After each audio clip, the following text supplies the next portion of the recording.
আমি মির্জা ফখরুল ইসলাম আলমগীর সাহেবের পক্ষ থেকে একটি রিভিউ পিটিশন দাখিল করেছিলাম, কেননা তিনি একটি বৃহৎ রাজনৈতিক দলকে রিপ্রেজেন্ট করেন। সেই জন্য পিটিশনটা তার নামে ফাইল হয়েছিল। এই রিভিউ পিটিশন প্রাথমিক শুনানি অন্তে 3টি পয়েন্টে দেশের সর্বোচ্চ আদালত আপিল বিভাগ লিভ দিয়েছিল। আমাদের দায়িত্ব হচ্ছে ন্যাশনালিস্ট পার্টির সেক্রেটারি জেনারেলের পক্ষে এই রিভিউ পিটিশনটা কেন আমরা দায়ের করেছি এবং কেন আদালত এই 13 অ্যামেন্ডমেন্ট পিটিশনটাকে রিভিউ করবেন। গত 3 দিন আমি আপনাদের সামনে উপস্থিত হয়েছিলাম। আদালতে আমি আমার বক্তব্য উপস্থাপন করেছিলাম। গত 3 দিনের বক্তব্য ছিল যে এই যে 13 অ্যামেন্ডমেন্ট জাজমেন্ট যেটা তৎকালীন আপিল বিভাগ দিয়েছে, এর মধ্যে 4 জন ছিল মেজরিটি, 3 জন ছিল মাইনরিটি। আমি চেষ্টা করেছি যে মেজরিটি জাজমেন্টে তারা শর্ট অর্ডার দিয়ে কি বলেছেন এবং পরবর্তীতে 16 মাস পরে জনাব খায়রুল হক সাহেব যে জাজমেন্টটি দিয়েছিলেন সেখানেও মেজরিটি জাজমেন্ট ছিল। জাজমেন্ট 2 ভাগে হয়, একটা হয় এননিমাস, অর্থাৎ সকলে মিলে যে জাজমেন্টটা দেয় সেটাকে বলে এননিমাস, আর যদি ডিভাইডেড হয় সেই ক্ষেত্রে বলা হয় যে পক্ষে মেজরিটি থাকে তাদেরকে বলা হয় যে majority view is this and minority view is this. তো এখানে সংবিধান একটা গুরুত্বপূর্ণ বিষয়, আর বিচার বিভাগও বাংলাদেশের সংবিধানের গার্ডিয়ান। কাজেই গার্ডিয়ান সঠিকভাবে দায়িত্ব পালন করেছে কিনা এবং আইনগতভাবে দায়িত্ব পালন করেছে কিনা সেই বিষয়ের উপরে আমি চেষ্টা করেছি ইন্ডিয়ান ডিসিশন প্লেস করার, কানাডিয়ান ডিসিশন প্লেস করার এবং আমাদের নিজেদের দেশের যে সমস্ত সর্বোচ্চ আদালতের রায় আছে সেগুলো প্লেস করার। আমরা চেষ্টা করেছি যে অ্যামিকাস কিউরিরা কি বলেছেন, আর প্রধান বিচারপতি খায়রুল হক সাহেব তার ফুল জাজমেন্টের মধ্যে কি ইতিহাস তুলে ধরেছেন। আদালত শুনেছেন, শোনার পরে আজকে সে বিষয়ের উপরে আমি সামারাইজ করার চেষ্টা করেছি, কারণ আদালত গত শুনানির সময় একটা প্রশ্ন উত্থাপন করেছিলেন যে যদি, কারণ আমি বলেছিলাম লর্ড কর্নেলিয়াসের ভাষায়, যেটা রিপোর্টেড ইন 16 DLR, যে এই জাজমেন্টটি in the eye of law is not a judgement. সেই জন্য আদালত জিজ্ঞাসা করেছিলেন যদি জাজমেন্টই না হয় তাহলে আমরা রিভিউ কি করব। সেই বিষয়ের উপরে আজকে শুনানির প্রাথমিক অবস্থায় আমি বলেছি যে this is the highest court of the country. এই কোর্ট জাজমেন্টের সমস্ত দিক পুঙ্খানুপুঙ্খরূপে রিভিউ করার ক্ষমতা আছে। তো সেখানে এই জাজমেন্টের যেহেতু 2টা পার্ট, একটি পার্ট হচ্ছে শর্ট অর্ডার দিয়ে বলেছে যে আরও 2টি নির্বাচন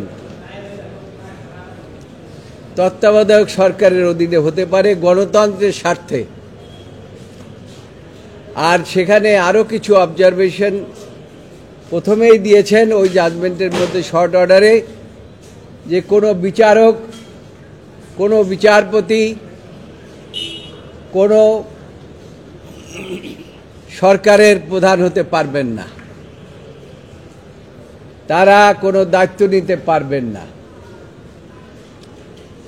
তো আমি বলেছি প্রথম পার্ট যে জাজমেন্টটা হয়েছে তার মধ্যে আমি একমত। এই জাজমেন্টটা হয়েছে আমাদের আপিল বিভাগের রুল 10(2) অনুসারে। কারণ আপনাদেরকে আগেই বলেছি অর্ডার 10(2) সেখানে বলেছে যে আদালত শুনবেন, শোনার পরে হয় তাৎক্ষণিকভাবে জাজমেন্ট দেবেন অথবা জাজমেন্টের দিন ঘোষণা করবেন, এই মর্মে ওপেন কোর্টে ডিক্লারেশন দেবেন। এই ক্ষেত্রে এই মামলাটি 8 দিন শোনার পরে একটা শর্ট অর্ডার দিয়েছেন। ওই আপিল বিভাগের রুলসেই আছে, যদি এই শর্ট অর্ডার বা যে অর্ডারটি ওপেন কোর্টে দিলেন এইটাকে পরিবর্তন করতে হলে আইদার রিভিউ করতে হবে, বা যদি এইটার কোনো ক্লারিক্যাল বা অ্যারিথমেটিক্যাল কোনো মিস্টেক থাকে তাহলে পরে কোর্ট সুমোটো করতে পারবে। কিন্তু এই ক্ষেত্রে যখন পূর্ণাঙ্গ জাজমেন্ট দিলেন তখন রিভিউ কোনো পিটিশন আদালতের সামনে ছিল না। রিভিউ আবেদন না থাকা সত্ত্বেও আপিল বিভাগ সুমোটো তারা ফুল জাজমেন্ট দিলেন, এবং সেই জাজমেন্টটা দিলেন কখন? যখন প্রধান বিচারপতি রিটায়ারমেন্টে গেলেন তার 16 মাস পরে। সেই জন্য আমি বলেছি যে ফার্স্ট পার্টটাকে আমরা যদি অ্যাপিল বিভাগের জাজমেন্ট ধরি, সেকেন্ড পার্টটা according to our country law as well as the other country, সেখানে আর কোনো স্কোপ নাই। প্রথম যে জাজমেন্টটা হয়েছে সেটাই জাজমেন্ট। সেই কারণে আপনারা 3টি গ্রাউন্ড যেহেতু দিয়েছেন, এই 3টি গ্রাউন্ড আমরা আমাদের আর্গুমেন্টের মধ্যে সাবস্টান্সিয়েট করেছি। সুতরাং এই আদালত, আপিল বিভাগ এই জাজমেন্টটি রিভিউ করার এখতিয়ার রাখে। কাজেই সেই দৃষ্টিকোণ থেকে আমি বলেছি আপনারা এই জাজমেন্টটি রিভিউ করতে আইনগত কোনো বাধা নাই। এই বলে আপাতত আমি শেষ করেছি। তবে স্কোপ রয়েছে সরকার পক্ষ থেকে আমরা এখনো শুনি নাই। সরকার পক্ষ কি বলবেন তার উপর নির্ভর করবে পরবর্তী ফিনিশিং। তবে আমার এই সামারাইজের পরে আমার এক লার্নেড ফ্রেন্ড তিনি বলছেন যে আমি কিছু বলতে চাই, অ্যাকর্ডিংলি তিনি শুরু করেছেন, এবং তার শেষ করার পরে আমার মনে হয় সরকার শুরু করবেন। তখনই পরবর্তী ফাইনাল কি আসবে সেটা আপনারা জানতে পারবেন। এইটা জুডিশিয়াল প্রোনাউন্সমেন্ট সম্বন্ধে আগে মন্তব্য করা সঠিক নয়, যেহেতু বিষয়টি এখনো সর্বোচ্চ আদালতে সাবজুডিস রয়েছে, এখনো শুনছেন, এখনো আদালত তার ভিউ এখনো তিনি জানাননি, আমরা ভিউ পাইনি। সুতরাং এই মুহূর্তে কি জাজমেন্ট কি হবে সেই সম্বন্ধে কিছু বলতে চাই না। আমার প্রত্যাশা তো আমি বলেছি,